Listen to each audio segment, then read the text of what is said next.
Welcome to my journey through the Bible. This will be applications you can apply to your life and a little more in depth about the chapter. We are in 1 Samuel 22, verses 1 through 23.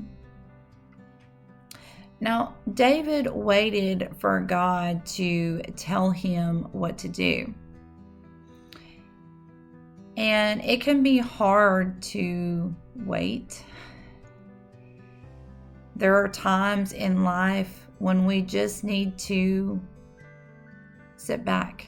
We need to rest. We need to breathe and just take a minute. God may need us to rest before our next task. God may even need somebody else to teach us a few things before our next test. This way we can be prepared.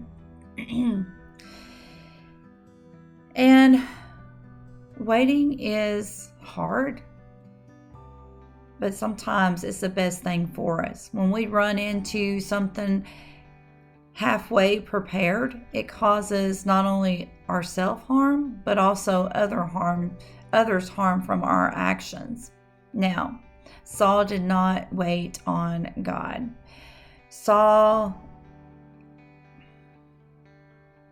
had heard about what the priest did.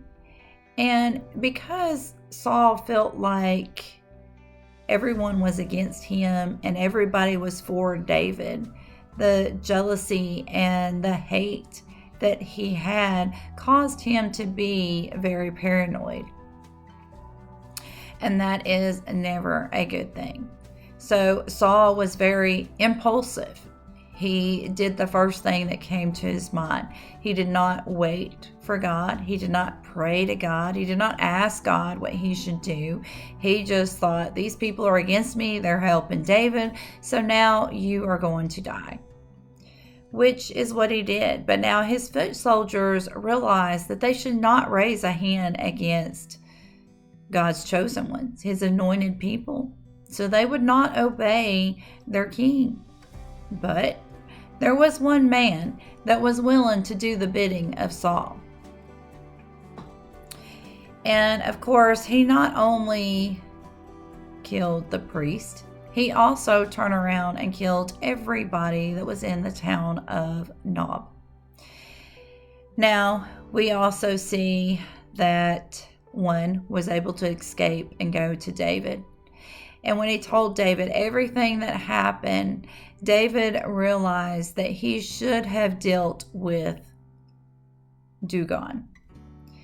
And because he did not deal with him, 85 priests died, as well as the people in the city of Nob. Now, David was going to keep this young priest safe. And it just goes again to show us that we can't go on emotions. Our emotion changes on a dime.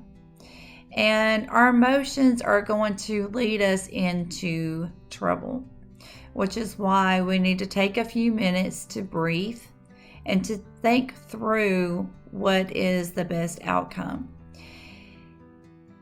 And when we jump into things head first, we don't know what awaits us on the other side.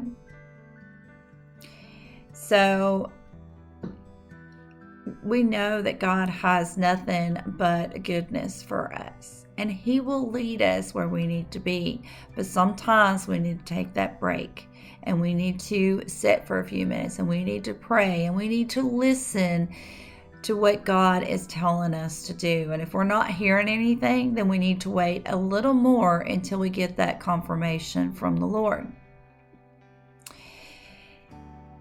And we live in a fast-paced world. So fast that my mom says that she don't have time to stop and smell the roses. She picks the flowers and smells them on her way. But instead of picking them and smell them on the right way, we need to stop for a few minutes and smell the roses. Sit and enjoy the little bit of peace that we may have, the beauty that we see at that time. And we have to slow our pace down a little bit so that we do have time to rest. And we know that God is in control of everything, and He can handle everything while we take a few minutes to breathe. May God be with you in everything and in every way.